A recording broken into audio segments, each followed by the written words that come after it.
everyone. Welcome to our interview program, Grow Inward, Blossom Outward. Through this channel, we hope our female attorneys could tell their stories and express their views. Today, we're happy to have Jie CHEN with us. Hi, everyone. Now, I'd like to give a brief introduction about Jie. Jie CHEN is a Chinese attorney at law with nearly 2 decades of experience and a focus on IP-related litigation, boasting Supreme Court typical cases for several years in the past decade. As one of the IP experts in China, Jie has overall extensive experience in IP litigation cases before Chinese courts. She represents clients from medium-sized companies to Fortune 500 around the world. She is often seen as go-to attorney in China IP-related litigations by both Fortune 500 and medium-sized high-tech companies. Hi, Jie. So you got your bachelor's and master's degree from the School of Economics of Zhejiang University, one of the top 3 colleges in China, which is quite impressive. What made you decide to join Linda Liu and Partners? I mean, the firm only been around for like 2 years at that time, right? And why IP law? Seems like there are plenty of other cool industries out there, like capital markets or MA. I sort of got my start by chance, or you could say by fate, and just kept going because I really enjoyed it. When I was young, I watched a lot of legal dramas, so I decided to major in law in college. When it came time to choose a career path, I wanted to be involved in foreign-related law business. This decision was influenced by the fact that during my graduate studies, I had already passed the bar examination and had excelled on the highest level of standardized Japanese test. By some stroke of luck, Linda Liu and Partners happened to be in need of a legal assistant to work under Mr. Wei, so I joined the firm by chance.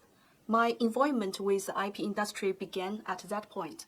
I've been loving my nearly 2-decade-long career in IP profession, starting with Linda Liu and Partners, and then Jie CHEN Law Firm since it kicked off in 2008.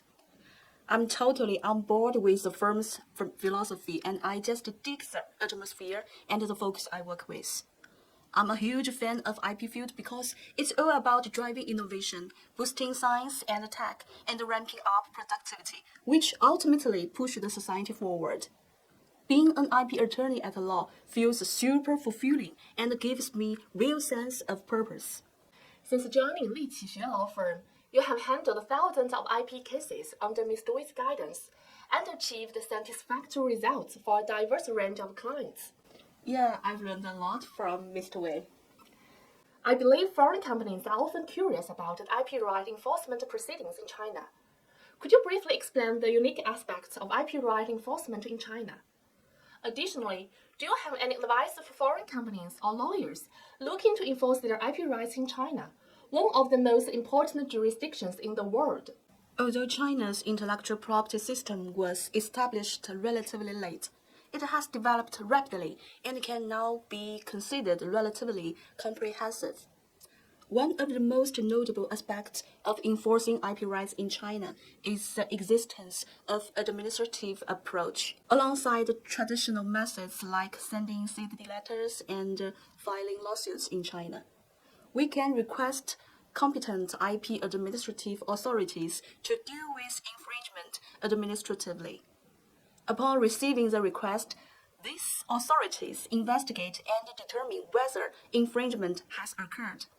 In trademark, copyright, and unfair competition disputes, administrative authorities can impose administrative penalties such as fines and order infringers to cease infringement. In patent infringement disputes, administrative authorities may also issue cease infringement orders against infringers when patent infringement is determined. While the administrative approach doesn't allow the right holder to directly seek monetary compensation, it does offer the advantage of speed compared to litigation. Furthermore, administrative authorities can act as mediator for compensation matters.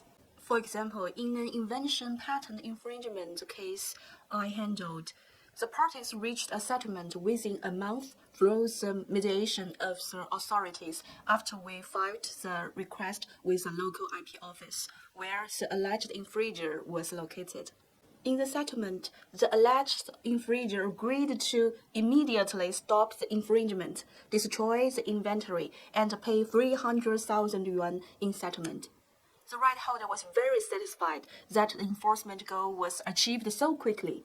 Additionally, the Siniper recognized the case as one of the top 10 typical cases of patent administrative enforcement in China that year.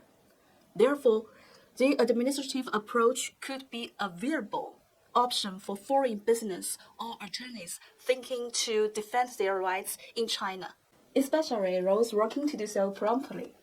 Thank you for sharing this with us, Jie. Foreign companies may have previously learned the administrative approach, mainly in trademark infringement or unfair competition cases, and now we are seeing the same trend with patents. However, as you mentioned, in the administrative approach, the right holder cannot directly seek monetary compensation and needs to file a lawsuit if they want to pursue compensation. Chinese infringement cases have set new milestones for damages paid in recent years. A prime example of China's dedication to IP protection is the vanillin trade secret case heard by SPC last year, resulting in a 159 million Chinese yuan award.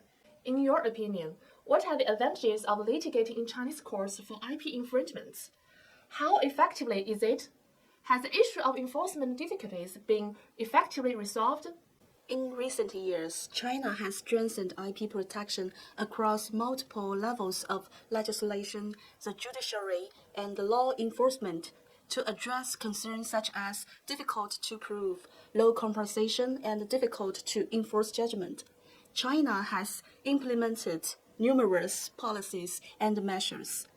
However, compared to the United States, the average damages awarded in infringement lawsuit in China remains lower. Undoubtedly, this is for an objective reason. A significant proportion of the defendants in the hundreds of thousands of IP infringement litigations filed annually in China are small-sized entities, and the subject matter is not particularly complex. When comparing litigating in Chinese courts to litigating in the United States, the primary advantage is likely the speed and the simplicity of the litigation process, resulting in reduced time and attorney fees. In Chinese litigation, there is no jury, and there is no need to hire technical experts to persuade a jury with little technical or legal knowledge. Chinese courts empower judges to determine whether it constitutes infringement and the infringement liability. For cases requiring technical expertise, courts may appoint a technical investigator, typically a professional with extensive knowledge of the technology and the patent law, such as an examiner from Siniper or the examination centers. This ensures neutrality and alleviates the financial burden on both parties. Also, China does not have the discovery process, and the principle is who claims proves. Although this may place a heavier burden of proof on the right holder, a well thought out method of proof has been developed in practice, and the attorneys may assist the right holder in collecting evidence before litigation. For the evidence that is particularly difficult to collect independently, one can apply to the court for evidence preservation, evidence retrieval, and orders for the disclosure of documents and evidence.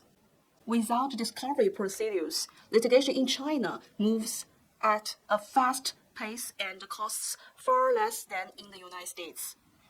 Hearings often take place within 2 to 3 months after filing lawsuit in courts, with strict time limits, such as those in Tianjin, Zhejiang Province, and Jiangsu Province. Typically, the first instance decision is rendered within 1 year, barring any exceptional circumstances. Although certain courts may experience slower proceedings due to the case backlogs, overall, their speed is better than that of the US. Therefore, compared to the US, litigation in China can be faster and much less costly. When it comes to the difficulty of enforcing judgment, China has also introduced a series of measures to address the issue, such as imposing restrictions on high consumption and publishing the blacklist of the individuals subject to enforcement with bad faith.